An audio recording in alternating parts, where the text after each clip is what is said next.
Bonjour, bienvenue sur la chaîne Les Cartes Bavardes. Au programme de cette vidéo, un voyage dans le temps et sur le globe.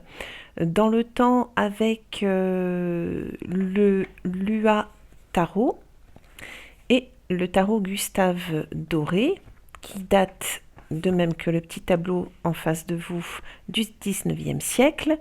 Et ensuite, un petit voyage au XVIe siècle et en Angleterre avec le Shakespeare Tarot. Commençons tout de suite la petite présentation. Installez-vous confortablement. C'est parti. Voici donc le Lua Tarot. Donc c'est un tarot qui, je pense, est encore édité. Alors la particularité, je fais une petite parenthèse, des tarots que je vais vous présenter ce soir et qu'ils sont tous faits avec le système de dessin, c'est avec des traits en fait. C'est un dessin à la ligne, je pense que ça s'appelle comme ça. C'est une technique très particulière que j'apprécie tout particulièrement parce qu'elle donne, je vais vous faire un petit zoom, elle donne une patine particulière au dessin. Le tableau d'ailleurs qui est ici, je l'ai acheté à une association qui s'appelle Un Trèfle, une action. C'est une association, c'est un groupe Facebook de ma région qui permet d'acheter des objets à petit prix et les revenus sont versés afin d'aider des personnes en situation de handicap. Voilà, donc je me suis dit, avec mes jeux-là, ça fera un joli combo. Mon petit globe, on est tout bien. Voilà. Parenthèse mise à part, c'est parti pour la présentation du Lua Tarot. Je vais essayer de vous faire une vidéo relativement courte, qui ne dure pas 3 heures. Alors, c'est parti pour les cartes. Donc, elles ne sont pas dans l'ordre, mais c'était pour vous les montrer. Donc vous retrouvez bien, voyez ici, j'essaie de faire un petit zoom, les traits, les fameuses lignes. C'est le dessin au trait, je crois que ça s'appelle. Et qui au final représente donc une image. Là, le diable, on dirait Monsieur Tumlut dans Narnia. Jugement. Elle joue du violon pour une fois, et pas de la trompette. C'est un très beau tarot qui me transporte vraiment. Alors vous avez différentes nations, vous avez des natives notamment, au 19e siècle. Et donc comme je vous le disais, ce style de jeu vraiment me transporte. Moi je suis une grande rêveuse, très nostalgique d'une époque que je n'ai pas connue. Et je trouve que ces jeux-là vraiment me transportent. Et ils sont aussi vraiment très bien pour des tirages. Quand on veut par exemple parler avec nos ancêtres, ça le fait, comme on dit. Cette roue de fortune, regardez-moi ça, avec un bel épicentre.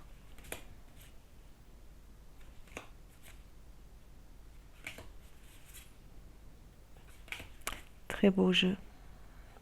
Après, ça reste particulier. Je ne sais pas si vous êtes adepte de ce genre de jeu. N'hésitez pas à mettre un petit commentaire. Mais je trouve que vraiment, on est transporté avec ce genre d'illustration. Moi, je pourrais passer de longues minutes à regarder chaque carte.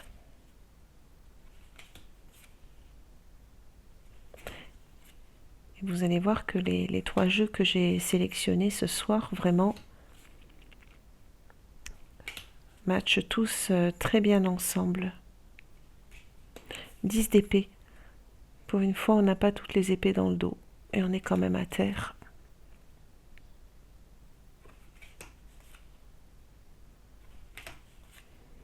Et avec le tarot Gustave Doré, je vais vous montrer une petite pépite aussi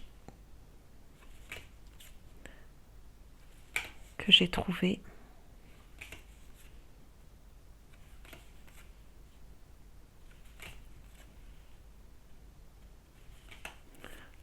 les reines sont particulièrement belles.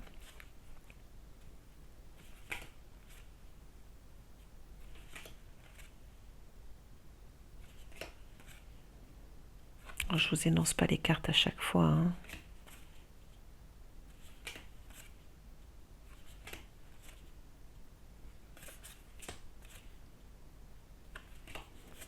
Et comme dit, c'est un tarot qu'on voit pas vraiment. Alors, il est peut-être pas au goût du jour. Parce que là, on est en ce moment beaucoup sur des tarots modernes, colorés.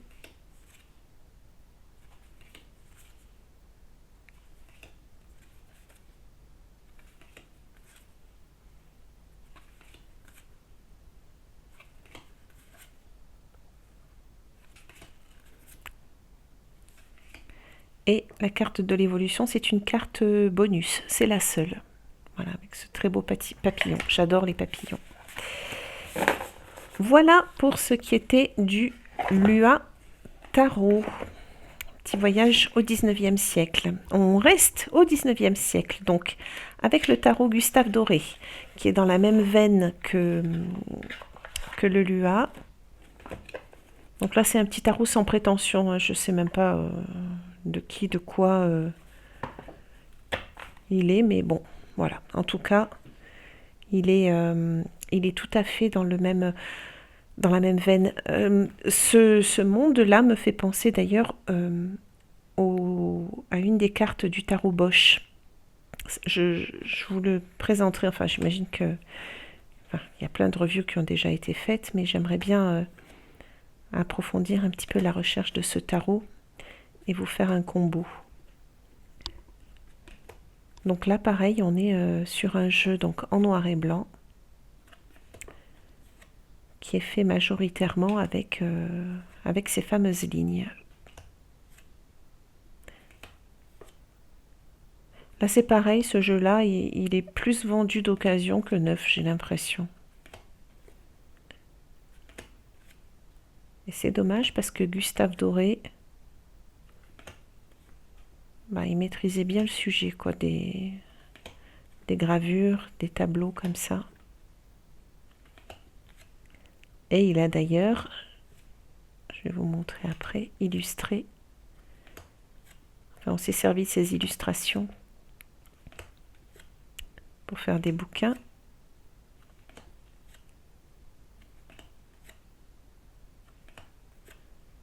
Et maintenant pour faire des tarots. Oh, ils sont pas beaux ces deux petits anges avec des ailes de papillon. Regardez-moi ça. Ils sont tellement beaux.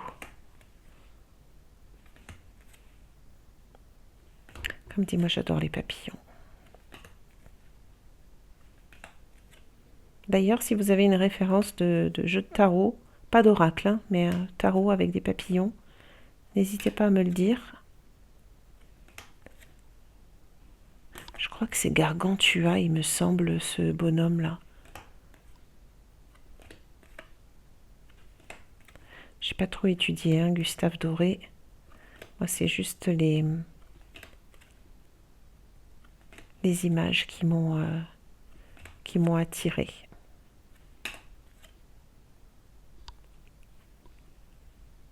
Quatre de pentacle. Regardez son être cher.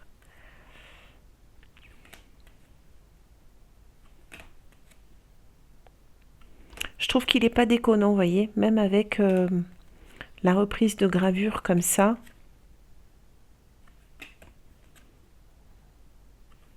Qui date pourtant, hein. Ah, les 10 commandements, je suis sûre. Ça y ressemble. Ce fou qui est assis. Alors, soit il se repose, soit il n'est pas parti, il partira pas, enfin bref. Il n'est pas en action, lui, hein. Un jugement.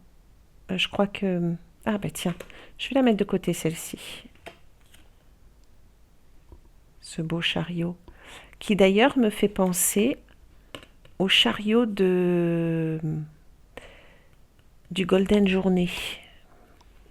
J'ai fait la review, je crois, de ce jeu.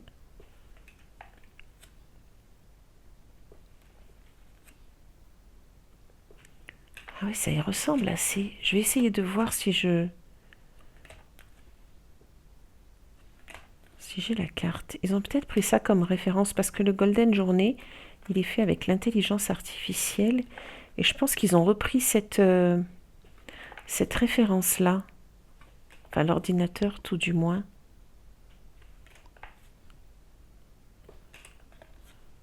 Je termine de vous montrer ça.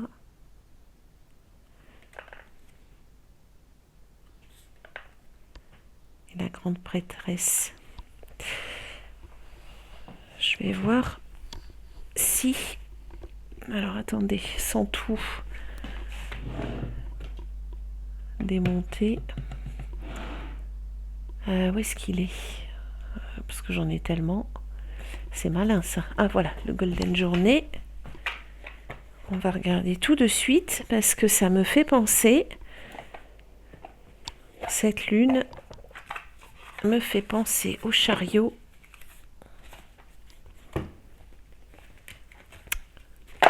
de ce tarot. Les cartes glissent super bien. Je vous ai pas montré le dos des cartes. Alors attendez, hop. Il est où le chariot?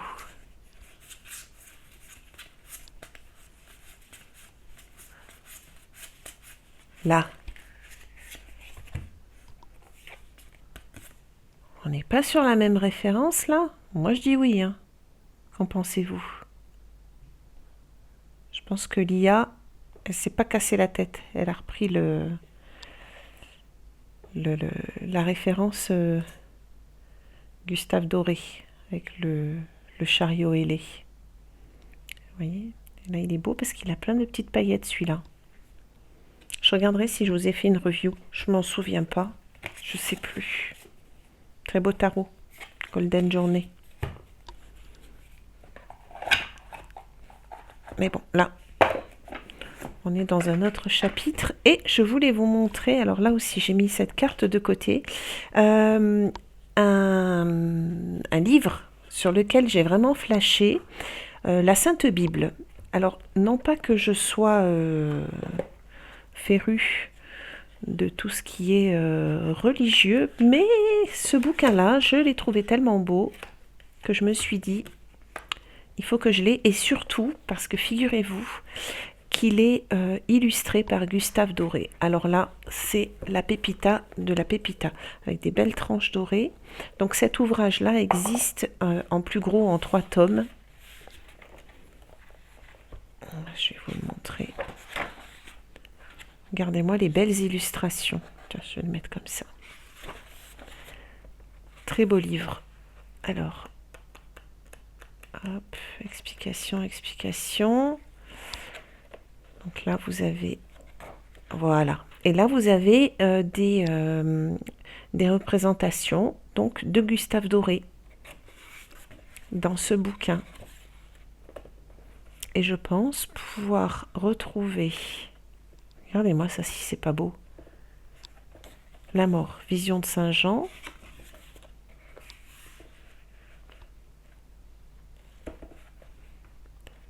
C'est pas celle-ci. Non, c'est pas celle-ci. La Vierge couronnée d'étoiles.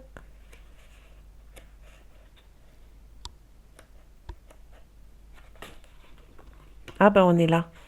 C'est le jugement dernier. Eh oui. Et ils ont choisi cette carte. Voilà, je savais bien.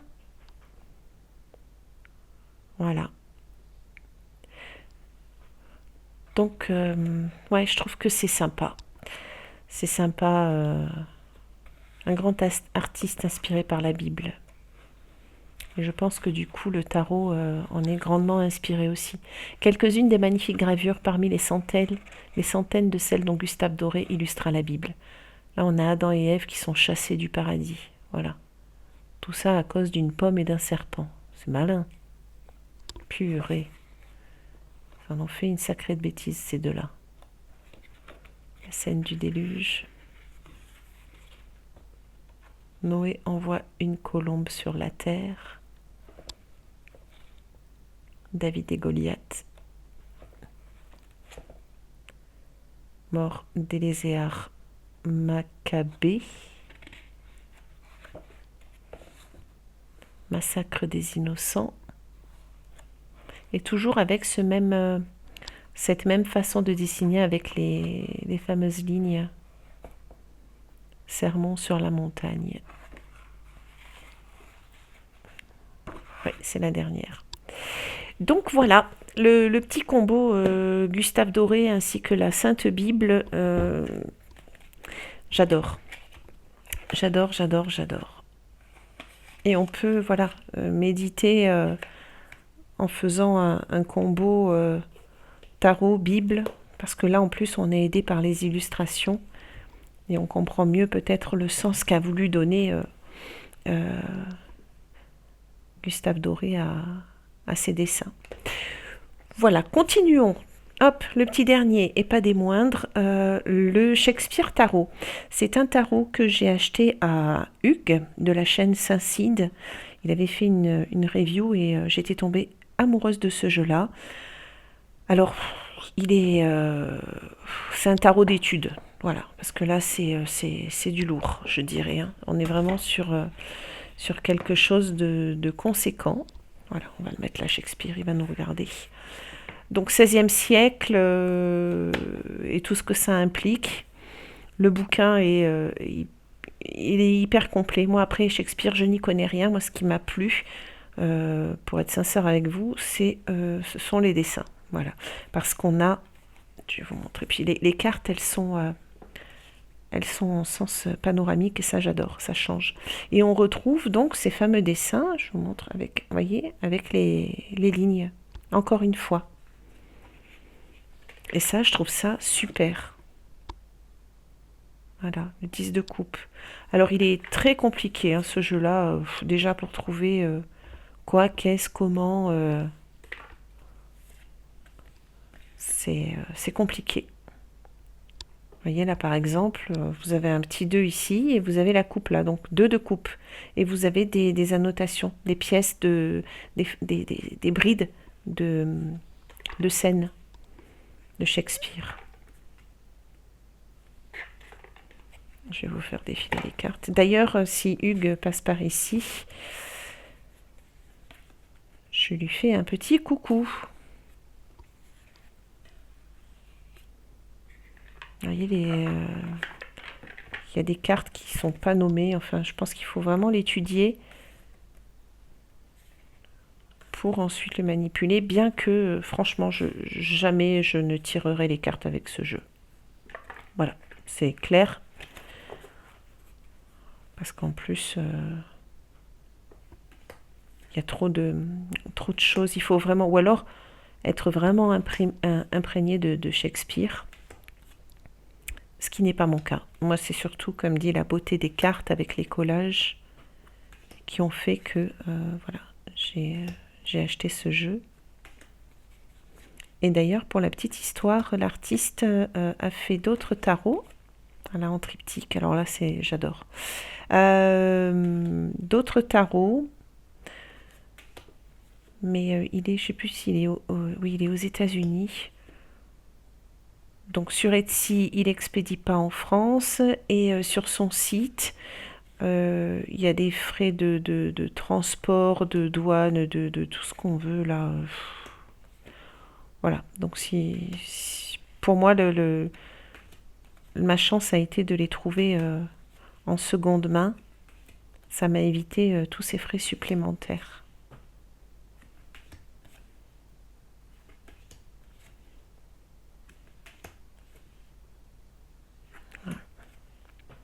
Il y a de sacrés collages, hein. Il y a vraiment de tout, hein. Et en plus, les cartes ont été renommées, vous voyez. Donc, pas simple. Les deniers, ce sont des crowns.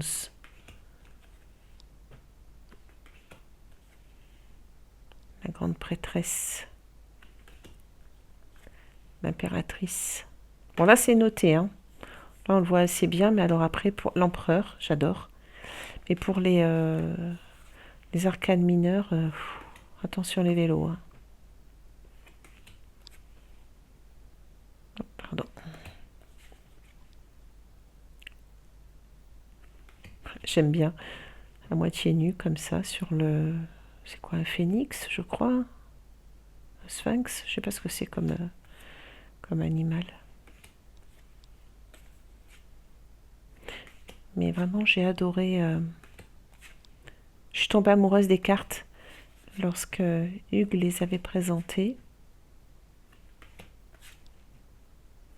Et un peu dans le même style, il y a un autre jeu avec des cartes géantes, je sais plus comment il s'appelle. Je l'ai dans mon panier sur Amazon et je sais pas. Ça va faire partie de mes tarots ovnis parce qu'il est hyper grand. Je sais plus le nom. C'est pareil avec des collages un peu dans cet esprit. Là, ce que j'aime dans cette carte, c'est les allumettes qui se consument comme ça.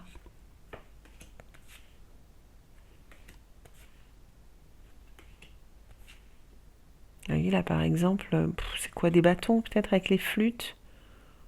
Je sais pas. Mais quel numéro, qui, quoi, comment, on sait pas. On sait pas du tout. Des flûtes, une chambre. Qui est-ce? I don't know. Pas facile. Pas facile du tout. Comme dit, faut lire le livre, faut vraiment l'étudier, se l'approprier pour ensuite pouvoir... Ah, la seule carte, ou peut-être comme ça. Pour pouvoir ensuite, voilà, tirer les cartes avec. Mais j'irai pas m'aventurer à tirer les cartes à quelqu'un avec ce jeu-là. Voilà, Monsieur Shakespeare, hop là, et puis je vous montre brièvement donc le bouquin, enfin le bon petit pavé, écrit en anglais bien sûr, sinon c'est pas drôle, où vous avez voilà, un texte, un contexte, intertexte. Alors là, c'est une partie de plaisir qui s'annonce. Vous voyez ? Mais bon, voilà, ça peut être sympa. Et donc, cet artiste-là a fait plusieurs tarots dans la même veine. Vous avez le Dylan Tarot, Beatles, Charles Dickens, le Golden Age, Alfred Hitchcock, New Wave Tarot, Elvis, Gnostic. Celui-ci, j'aimerais tellement l'avoir. Ouais, peut-être un jour. Et il a fait aussi donc le tarot de l'Odyssée, l'Odysséen Tarot. Voilà pour cette review de pas tout à fait une demi-heure. J'espère qu'elle vous a plu. N'hésitez pas à mettre, comme d'habitude, un petit like. Je fais du pouce-pouce avec ma petite main. Un petit commentaire, ça fait toujours plaisir. Et je vous dis à très bientôt pour de nouvelles aventures, de nouveaux jeux, de nouvelles présentations. Bye bye!